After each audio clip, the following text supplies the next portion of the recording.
friction yang wujud dalam keadaan objek sedang statik lah, tidak bergerak. Tidak bergerak. Okay. So contoh dalam kes ini, kalau objek ni tidak bergerak, so friction kita namakan sebagai static friction dan simbol yang kita guna adalah Fs. Refer kepada static friction. Dia punya equation masih sama. Okay. So kinetic friction pula adalah friction yang mana kita guna untuk kes di mana objek sedang bergerak. Objek sedang bergerak. Dan secara konsepnya, kinetic friction nilai dia adalah lebih kecil daripada static friction. Bermaksudnya kat sini, fungsi friction yang awak belajar hari Selasa hari tu, fungsinya adalah try to oppose the motion. Dia cuba menghalang objek daripada bergerak. So direction dia melihat kepada fungsi dia, okay, to oppose the motion, so direction dia mesti opposite with the motion, baru dia boleh berlawan balik dengan arah gerakan objek. Jadi apabila static friction ni nilai dia adalah lebih besar daripada kinetic, so it means dan apabila objek ini static, okay, tarikan Fs lebih kuat pada besar kan, nilai dia besar. So the force applied to move the object mesti lebih besar daripada nilai Fs. Overcome the static frictional force. So how to overcome? Nilai the force applied mestilah lebih besar. Contohnya kalau ada orang tarik awak ke kiri, untuk awak make sure awak bergerak ke kanan, so orang yang tarik awak ke kanan mesti tarik lagi kuat daripada orang tarik ke kiri.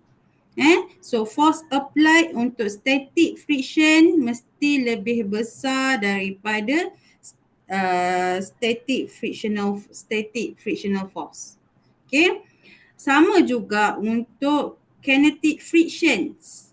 Untuk benda ni bergerak, masih bergerak ke arah kanan, konsisten bergerak ke arah kanan, the force applied mesti lebih besar daripada kinetic friction. Dia mesti overcome, dia mesti lebih besar lagi kuat. Tetapi kalau kita compare, okay, susah ataupun senang nak gerakkan objek, mestilah lagi senang untuk gerakkan objek yang sedia bergerak disebabkan kinetic friction dia adalah lebih kecil berbanding kalau kita nak gerakkan satu objek yang sedang static, sebab static frictional force dia lebih besar.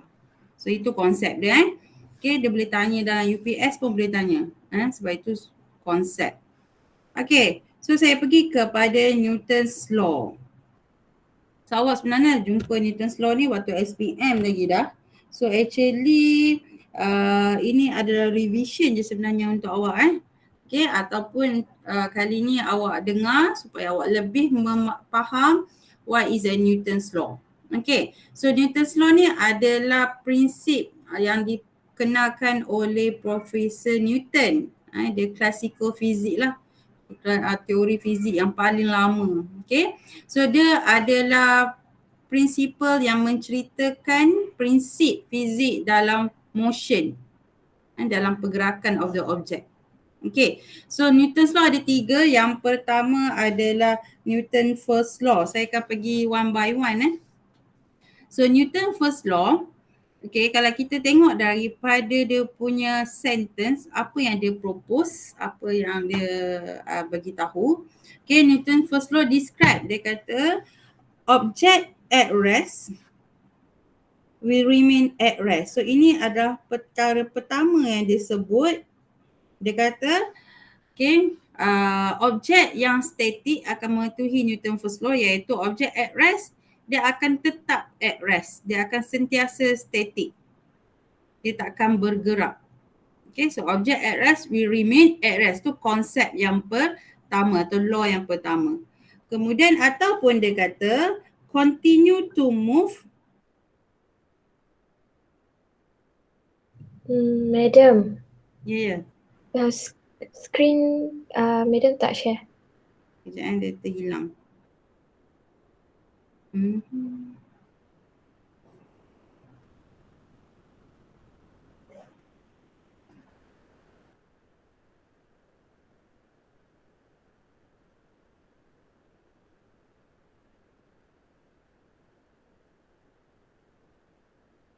Okay, saya ulang balik.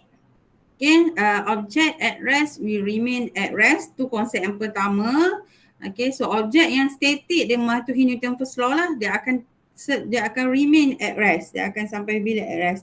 Okay, objek yang sentence yang kedua, law yang kedua dan Newton first law dia cakap continue to move with uniform velocity. So yang kedua ni, okay, dia refer kepada objek yang sedang bergerak.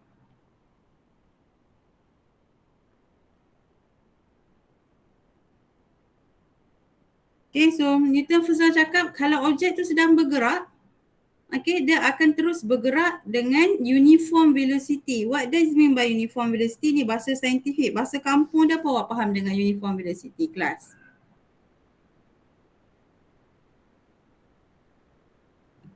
Constant. Constant. So dia kata objek yang sedang bergerak akan continue bergerak dengan constant velocity. So ada dua situation. Situation pertama tadi objek at rest. So dia kata kalau objek tu at rest, dia akan terus remain at rest. Situation yang kedua dia kata tentang objek yang sedang bergerak dengan constant velocity, objek tu akan terus bergerak dengan constant velocity walau apa pun yang terjadi. It means that kalau you sedang bawa kereta, kalau dia mematuhi Newton first law, kereta yang awak bawa itu tak akan slowing down. Takkan slow. Kalau slowing down bermaksud velocity berubah kan. So kalau constant velocity dia akan terus bergerak dengan nilai velocity tersebut, okay, bermaksud dia takkan slowing down. Itu yang sepatutnya berlaku jika objek tersebut mematuhi Newton first law. Okay. Tetapi dia kata unless it is acted upon by the external force. Okay, so perkara pertama dengan perkara yang kedua ni tak boleh berlaku jika ada external force exerted on the object. Okay, external force ni maksud dia apa? Ada daya luar, ada tolak, ada tarik. Macam awak bawa kereta tu ada external force sebab you push the engine. Ada pembakaran engine. Engine akan push the car. So kat situ ada external force. Okay, dia bukan bergerak dengan sendirinya. Okay, friction pun kind of the external force juga sebab dia menyebabkan energy loss. So itu adalah daya luar. Okay, so bila ada external force, dua-dua ni dah tak boleh pakai lah. So maksudnya objek at rest tadi akan start to move bila ada push ataupun pull. Bila you tolak ataupun you tarik objek tersebut. So dia akan start to move. Dia dah tak remain at rest. So dia dah tak mematuhi Newton first law lah. Ataupun objek yang sedang bergerak dengan uniform velocity tadi, dia akan starting to slowing down. Contoh, you bawa kereta with the engine, you biar sahaja dia bergerak dan you akan perasan kereta you akan semakin perlahan. Okay, so akan semakin perlahan. Sebab apa? Okay, kat jalan raya tu ada batu. Bila langgar batu semua tu, surface dah tak ada smooth. So kat situ akan ada external force. So awak punya kereta akan kehilangan energy. So dia akan slowing down. So dekat situ dia dah tak mematuhi Newton first law. Okay, so itu dari segi ayat. Dari segi equation, mathematical equation. Untuk Newton first law, kalau objek tersebut mematuhi Newton's first law, okay, dia akan mematuhi equation yang ini. Maksudnya nilai F-net. F-net ni bahasa saintifik kalau awak nak faham. Net ni maksudnya adalah total ataupun awak pernah jumpa perkataan resultant. Itu semua membawa maksud yang sama. So kalau dia Newton first law, dia mematuhi Newton first law. So net force total force exerted on the object. Yang awak belajar 4.1 jenis-jenis force, 5 jenis force. Okay, total semua force exerted on the object which is yang kita draw dalam FBD, kita tambah semua, nilai dia sama dengan kosong. Dia akan mematuhi equation ini. So summation F is equals to 0 for the case object obey Newton first law. Okay, total force dia kosong. Okay, so itu adalah Newton first law secara konsep lah. Okay, contoh Newton first law dalam you punya daily life paling famous adalah Newton first law explain tentang kita namakan sebagai inertia. Saya rasa awak sangat tahu dengan what is inertia. Okay, so what is inertia? Situation dia di mana contoh awak ada cup dekat sini, kemudian awak ada coins which is placed on the paper. Ni paper 4 segi. Okay, bila kita buat eksperimen, kita tarik paper ni secara dengan cepat, pantas, objek coins yang berada di atas paper ni, our expectation is dia akan bergerak sekali dengan paper sebab dia berada atas paper. Okay, tetapi it's out of our expectation bila buat eksperimen ni. Okay, shilling ni ataupun coins ni tidak mengikut pergerakan paper, malah dia static sahaja. Dia tidak bergerak. Dan disebabkan paper tak ada, sebab tu dia jatuh ke bawah. Okay, tapi kat situ point dia tidak bergerak walaupun paper bergerak. So kat sini kita boleh explain by using Newton first law macam mana coins ni boleh maintain at rest walaupun dia punya surface bergerak. Sebab apa? Dia mematuhi Newton first law. Sebab Newton first law kata apa? Object at rest will remain at rest. So inertia yang ada dekat shilling ni akan menyebabkan shilling ni tak nak bergerak. So that's why dia tak ikut sekali dengan pergerakan paper walaupun dia berada di atas paper. So dia mematuhi Newton first law dan dia Newton first law explain why this happen. Because object at rest akan try to remain at rest. Okay, ataupun keadaan di mana, kalau senang awak bawa kereta lah kan. Ni awak bawa kereta dengan keadaan yang tengah laju, tiba-tiba you tekan brake and kereta you stop. Kereta you stop due to the external force kan. Sebab you tekan brake. Bila tekan brake tu maksudnya external force on the car. So car sudden stop. Tapi what happened to your body yang tadi pada awalnya sedang bergerak, dia tak stop. Body awak bergerak. Bergerak sama-sama dengan keadaan inertial. Sebab itulah body awak ke hadapan walaupun kereta dah fully stop. This is what we call inertia and explained by the Newton first law. Sebab Newton first law cakap apa?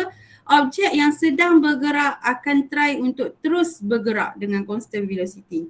So it's happen to your body lah. Tadi awalnya body you sedang bergerak dalam kereta, tapi tiba-tiba nak stop, so dia tak nak stop. So body awak tends untuk bergerak, kekalkan posisi asal. So body awak bergerak ke hadapan. So this is what inertia. Okay. Saya pergi kepada Newton second law. Ada soalan setakat ni untuk Newton first law? Any questions? Faham. Okay, so kalau tak ada saya pergi kepada Newton second law sebelum kita pergi kepada latihan. Sekejap saya bagi 1 minute.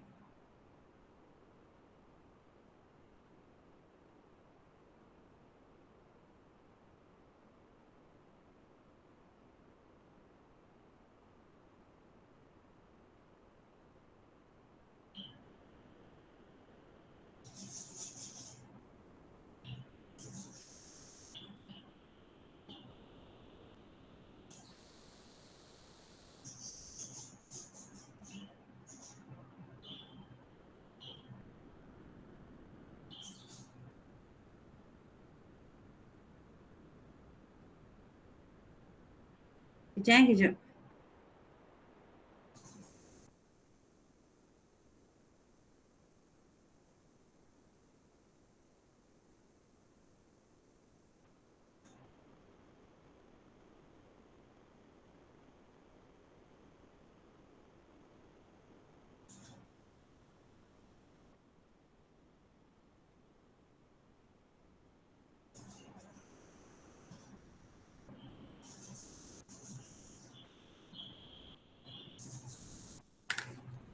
Okay, so saya masuk kepada Newton's second law. Okay, Newton's second law, kalau tadi Newton's first law bercakap tentang object at rest and object yang sedang bergerak dengan constant velocity, so akan terus bergerak constant velocity. So kita tengok Newton's second law cakap tentang apa pula. Okay, so Newton's second law bercakap tentang the rate of change of linear momentum of a moving body, kadar perubahan momentum. Kadar perubahan momentum. So dekat sini kita dah boleh nampak tentang situation of Newton's second law.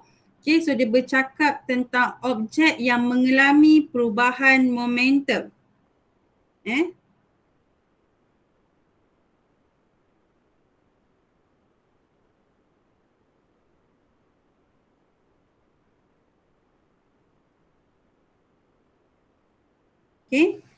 objek yang mengalami perubahan dalam momentum. Okay, so objek yang mengalami perubahan momentum ni bermaksud kalau kita tengok daripada equation P is equals to mv, so kalau nilai P ni berubah, so it means that nilai velocity pun berubah. So perubahan momentum disebabkan oleh perubahan velocity. So kat sini kita boleh nampak ada Newton's second law sedang berkata tentang objek yang mengalami perubahan velocity. Okay, so kadar perubahan momentum yang dialami oleh objek ini, situation objek ini adalah berkadar langsung dengan resultant force. Berkadar langsung dengan resultant force. Okay, maksudnya nilai dia berkadar langsung dengan F net ataupun total force exerted on the object, and arah dia adalah sama arah dengan force. Okay, sama arah dia. Itu dari segi direction. Tadi dia sebut tentang magnitude, apa jadi pada perubahan rates of change of the momentum, magnitude dia sama, okay, berkadar langsung dengan net force exerted on the object, and then cakap tentang direction. Okay, so itu dari sentence. So kita dah nampak dah situation Newton's second law bercakap tentang objek mengalami perubahan momentum, iaitu mengalami perubahan velocity. Contohnya objek yang slowing down ataupun objek yang speeding. Okay.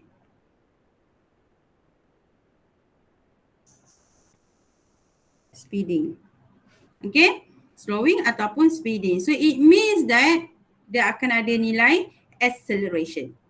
Sebab objek sebab acceleration adalah perubahan velocity divided by time. So it means that bila ada perubahan momentum, okay, saya ulang balik, akan ada change in velocity by looking at the equation.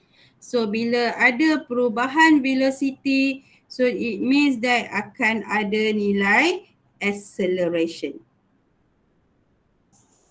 Okay, so that is why equations untuk Newton's second law akan jadi total force, okay, total force exerted on the object adalah darab m, iaitu mass darab dengan acceleration.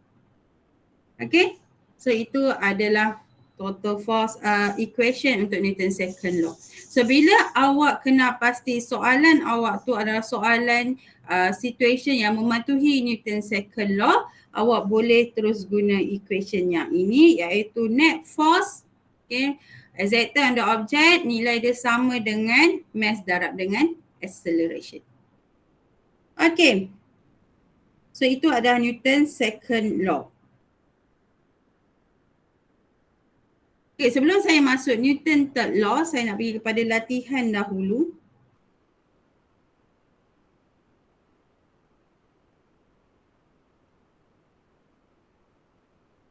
Boleh tengok example 4.2.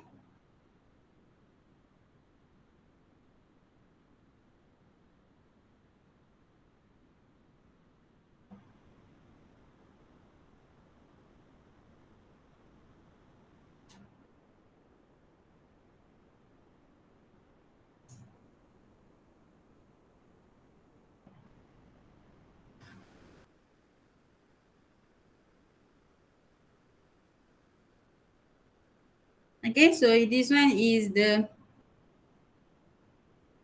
kondisi yang awak ada. So actually kita nak masuk linear outcome kedua. Yang tadi saya pergi linear outcome which is saya introduce ke awak Newton's law. Linear outcome sekejap. Okay, so tadi saya dah state Newton's law tapi saya hold untuk Newton's third law. Saya pegang dahulu. Okay, kemudian saya nak pergi kepada apply Newton's law dalam soalan. Macam mana kita nak apply dan macam mana Newton's law ni membantu untuk kita selesaikan masalah dalam soalan. Okay, so contoh soalan yang ni situation yang awak ada. So to apply Newton's law dia ada step dia yang awak kena follow. Macam you nak draw FBD. FBD ada 3 step yang you kena follow yang saya wajibkan you ikut. Okay, so sama juga untuk Newton's law ni. Apply Newton's law dia ada step dia. Okay, so kita tengok dahulu apa yang dia beri. Dia bagi awak mass of the box and the strings. Okay, and then so awak kira tensions of the string. And so awak kira nilai T. Ini yang saya masukkan sebab nilai T tak ada specific equation macam W iaitu sama dengan mg, macam frictional force sama dengan mu n. Tension tak ada specific equation. So ini saya sebut kalau tak ada specific equation that means kita kena apply Newton's law. Okay. So untuk apply Newton's law dia ada step dia. So step yang pertama awak kena buat adalah you have to draw FBD and resolve all the 2 dimension vector kalau ada dalam FBD awak. Okay, dan to draw FBD ada step dia so awak kena follow. Tapi dekat sini saya tak ulang balik step to draw FBD sebab kalau tak takkan cukup masa. So awak kena revise sendiri. So untuk case ini saya terus lukis FBD dia. Untuk situation ini FBD untuk on the object adalah akan ada W ke bawah and then ada tension ke atas and dot sebagai objek. So this is you punya FBD. Okay, so step yang kedua apa yang awak kena buat untuk dapatkan nilai tension adalah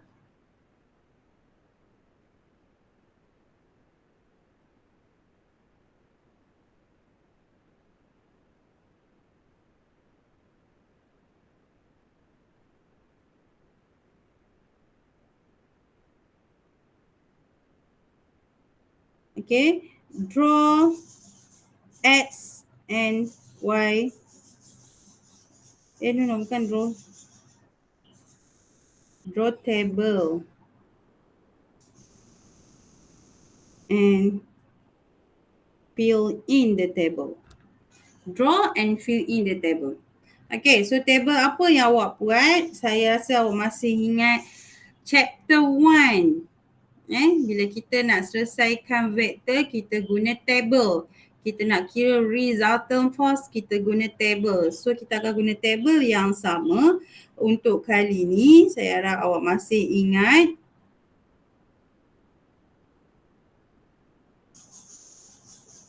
Saya copy dahulu table ni supaya tak ambil masa lama.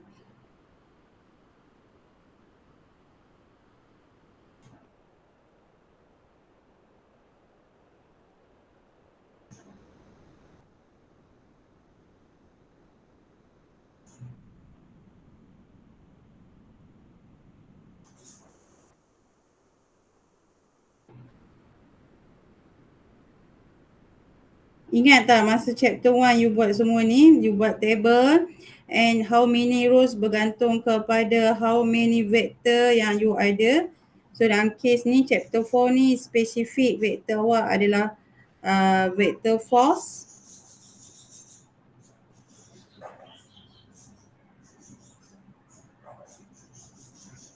Okay, so kita akan fill in. So how many force yang kita ada, kita hanya ada 2. N dengan W. So this is your N, ini adalah W. And then kita akan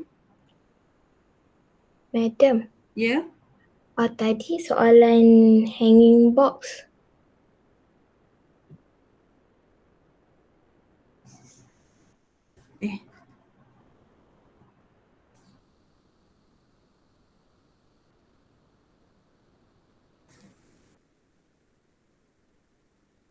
Oh, okey. Silap tempat tampal. Sorry. Okey, yang ni. Okay, so minta maaf. Thank you Azrin. Saya silap paste. Copy. Okay.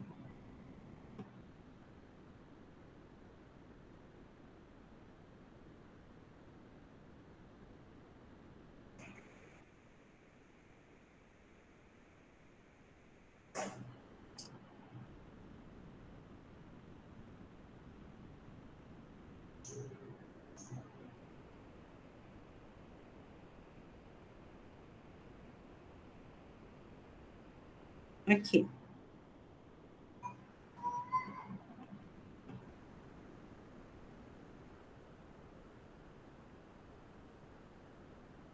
Okay, so kita fill in T sorry. Awak ada T and awak ada W. Kemudian ingat lagi, you buat chapter 1 untuk ini X component, ini Y component. Disebabkan tension adalah one dimension vector yang berada pada komponen Y. So nilai dia akan jadi kosong dekat sini. Okay, untuk Y component dia akan jadi positif T. Saya letakkan sebagai T sebab saya tak tahu nilai T. Kalau tak tahu, kita just letak sebagai simbol unknown ni lah. Okay, kalau kita tahu nilai, kita terus masukkan nilai dalam kotak ni. Kemudian W untuk X component, sebab W adalah one dimension. So X component class dia akan jadi berapa nilai dia? Kosong. Okay. Kemudian Y component dia akan jadi apa dia? Positif ataupun negatif? Safwa ada tak? Negatif.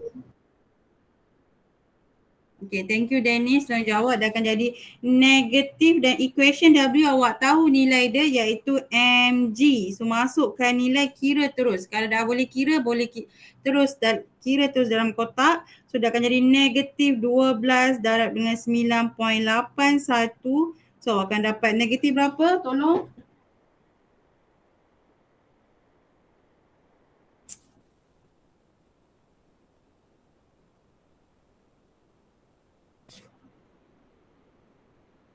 Dapat berapa negatif? Kelas Negatif 117.72. negatif 117.72. 2. Okay. So kemudian okay, habis you resolve untuk nilai T dengan nilai W. Okay, you tak adalah X component kalau tengok kat sini pun sebab memang force berada pada Y component. So itu habis step yang kedua. Kemudian belum lagi, last sekali kolom yang terakhir saya tertinggal, you kena kira summation F lah. Okay, so kat sini summation tambah semua force. So summation Fx ditambah semua force memang kosong tambah kosong. Kat sini summation Fy dia adalah T tambah dengan negatif 117.72. Tinggalkan saja equation tu kalau ada nilai unknown yang kita tak tahu. Okay, so step yang ketiga adalah yang ini yang paling penting, step 2. Step yang ketiga, you akan apply Newton's law.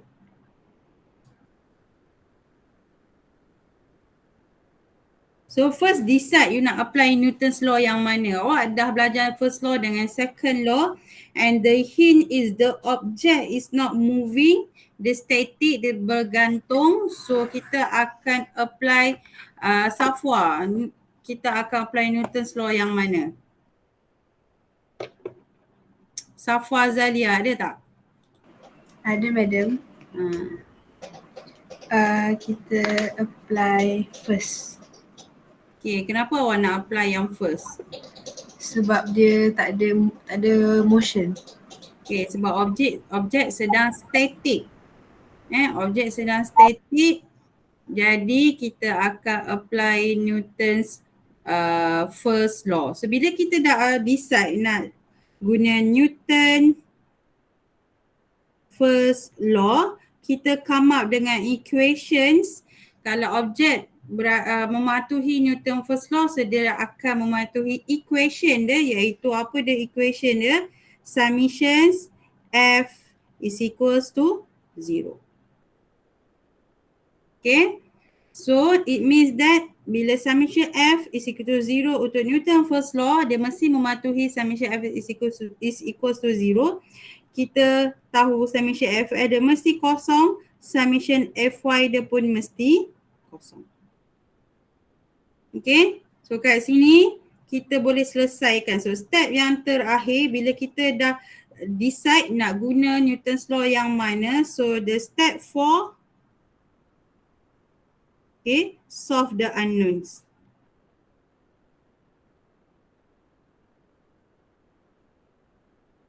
Okay, kalau awak nampak kat sini, kita tak boleh guna komponen X lah sebab komponen X memang kosong. Yang kita nak cari adalah nilai tension. So kita akan guna equation yang mana? Equation Y. Summation Fy kita. Okay, so daripada sini kita tahu summation Fy, okay, mesti sama dengan kosong sebab Newton first law kita decide tadi.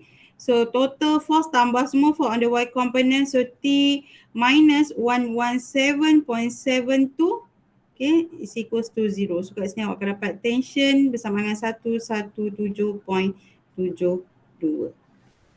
So selesai. By apply Newton first law, kita boleh tahu nilai tension walaupun kita tak ada equation, specific equation untuk tension. Okay, is that clear the step how to apply the Newton's law? Faham. So awak ada 4 step penting dan setiap kali you buat soalan, saya nak tengok you tulis step dia. Step pertama you tulis draw evidence and resolve all the 2-dimension vectors supaya you sentiasa ingat step ni. Step yang kedua, draw the table and fill in. Step yang ketiga, you have to apply the Newton's law, and step yang keempat, you solve the unknowns. Okay? Okay, so kalau tak ada soalan, saya nak awak buat, because kita dah habis masa untuk pop quiz hari ni, saya bagi extra time, awak boleh hantar sebelum 12 malam hari ni. Saya nak awak buat, saya bagi soalan lain dekat GC. Saya forward saya ni saya set soalan lain sebagai pop quiz hari ni.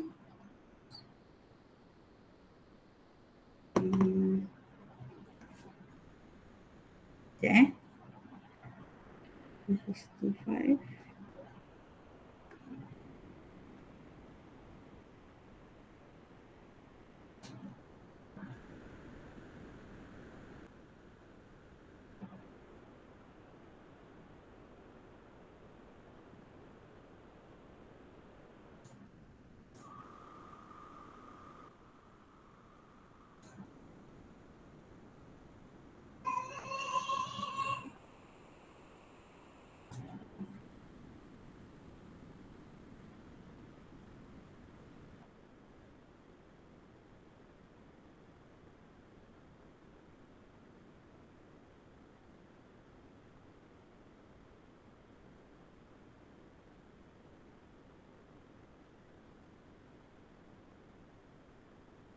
Okay, so saya dah set. Awak boleh tengok soalan dekat tak ada soalan.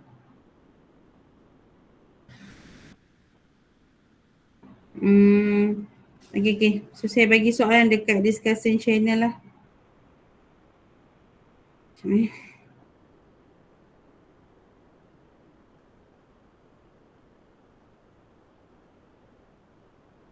Okay, ni soalan dia.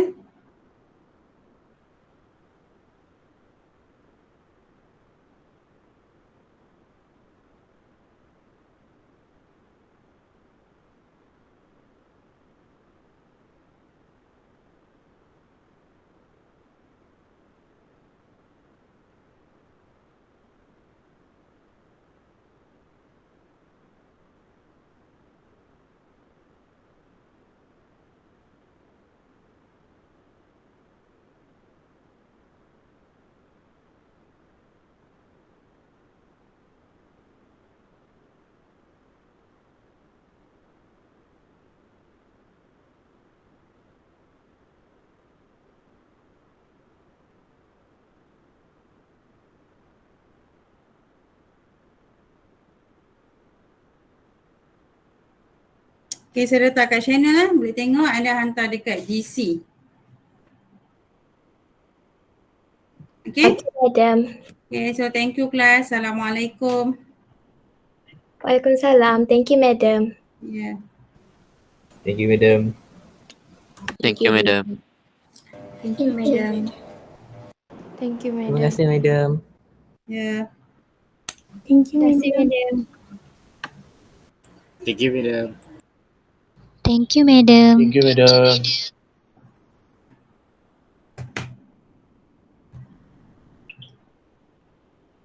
Thank you, madam. Thank you, madam. Madam, Yeah. recording untuk kelas hari ni Madam upload by today ke? Kalau saya dapat, sebab recording ni Google Meet yang dia akan letak kat Google Drive saya, kadang-kadang dia ambil masa yang lama. Kadang sehari baru dia bagi ready dekat Google Drive saya. So kalau saya dapat hari ni, saya akan bagi. Okay. Okay, thank you, Madam. Ya, sama.